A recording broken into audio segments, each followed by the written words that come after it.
C'est moto, c'est pratique. Maintenant, on va aller faire de la vraie moto.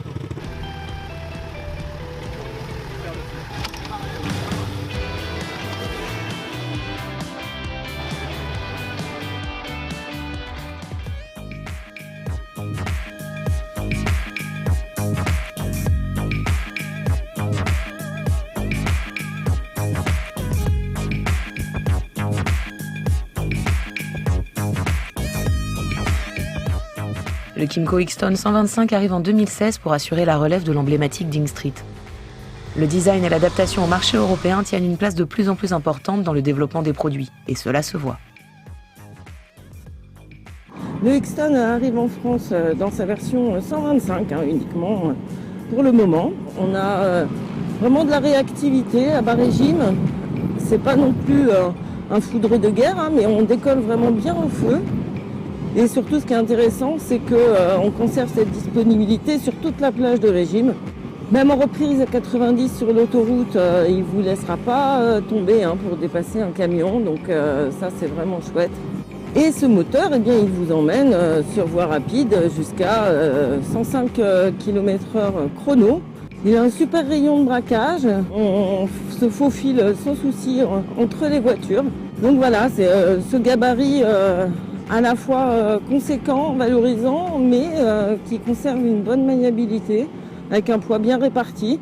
Ce GT compact est un parfait urbain dont la partie cycle joue très bien le compromis de la vivacité et de la stabilité, avec une jambe de 14 à l'avant et 13 à l'arrière sur un empattement moyen. Le X-Stone hérite du châssis rigoureux du Ding Street, avec quelques évolutions pour un poids de 177 kg à sec. Le monocylindre à refroidissement liquide, 4 soupapes, développant 14,3 chevaux et 11,2 Nm, signe une toute nouvelle génération, même si certaines pièces sont reprises de son aïeul. Injection, refroidissement, lubrification, variateur, transmission, tout a été retravaillé non seulement pour satisfaire à Euro 4, mais aussi pour améliorer l'efficacité par la réduction des frictions et la souplesse de fonctionnement, ainsi que la fiabilité. La vidange est préconisée tous les 5000 km et le changement de courroie tous les 20 000.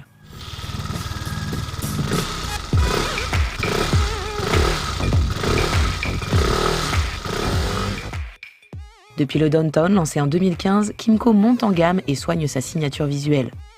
À l'avant, les feux effilés du X-Stone ne sont pas sans rappeler ceux du Honda Forza 125, tandis qu'à l'arrière, le X à LED signe le nom de famille des X-Sighting. Le style est plus agressif que celui du Downtown, le gabarit plus compact. Le X-Stone a presque quelque chose de sportif et la finition est nette et sans bavure. Le coffre éclairé mais non moquetté s'ouvre au contacteur et accepte un casque intégral à l'arrière et un petit jet à l'avant, grâce à l'envers de la selle très creusé, car la soute en elle-même n'est pas très large ni profonde. Dans la boîte à gants à gauche du guidon, non verrouillable, se niche une prise USB. Côté protection, les jambes et le bassin profitent d'un tablier assez large, ce qui n'est pas le cas du pare-brise fixe, qui préservera bien les petits gabarits, moins les plus grands. On a vraiment de la place au niveau des jambes. Bon, il n'y a guère que les plus grands qui pourront peut-être encore être un petit peu gênés par cette ergonomie un petit peu taïwanaise, avec un guidon qui revient beaucoup vers le pilote et des marchepieds assez élevés finalement. On note tout de suite une selle bien moelleuse qui cale bien vraiment le dos. Et ça aussi, ça vaut pour les plus petits pilotes. Les plus grands pourront moins se reculer. Bon, un petit peu moins confortable. Sont toujours les amortisseurs à l'arrière, un petit peu fermes, mais rien de catastrophique. Au poignet, le bouton de warning est bien placé à l'index droit et les leviers sont réglables. Le bouchon de réservoir, sous une trappe sur le tunnel central, s'ouvre avec la clé de contact, mais n'a pas de charnière. Le remplissage à la pompe ne pose pas de souci de refoulement. Enfin, Kymco conserve son contacteur classique avec volet anti-effraction et ses clignotants sonores, très sonores. L'instrumentation, un peu triste, se compose d'écrans numériques enserrés par 2 cadrans analogiques pour la vitesse et le compte-tours. Les infos défilent grâce à des boutons relativement accessibles situés sous le tableau de bord. Totalisateur, 2 tripes partielles, horloge, température moteur et extérieure, jauge de réservoir, tension de batterie, mais pas de consommation moyenne de carburant, un peu dommage. Vous savez qu'avec Euro 4, pour les 125, à partir de 2017, c'est soit freinage couplé, soit ABS. Et là, donc, on a droit à un freinage couplé. Il est tout à fait convaincant, ce freinage couplé au levier gauche qui agit sur l'avant et sur l'arrière. C'est dosable, c'est ni trop dur, ni trop spongieux.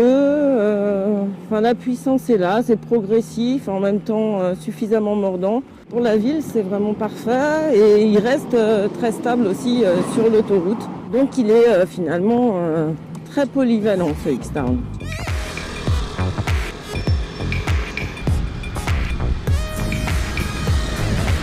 Un GT urbain, un tantinet sportif, performant, bien fini, valorisant et suffisamment pratique et protecteur pour un tarif de lancement à 3 499 €, puis 3 699 €.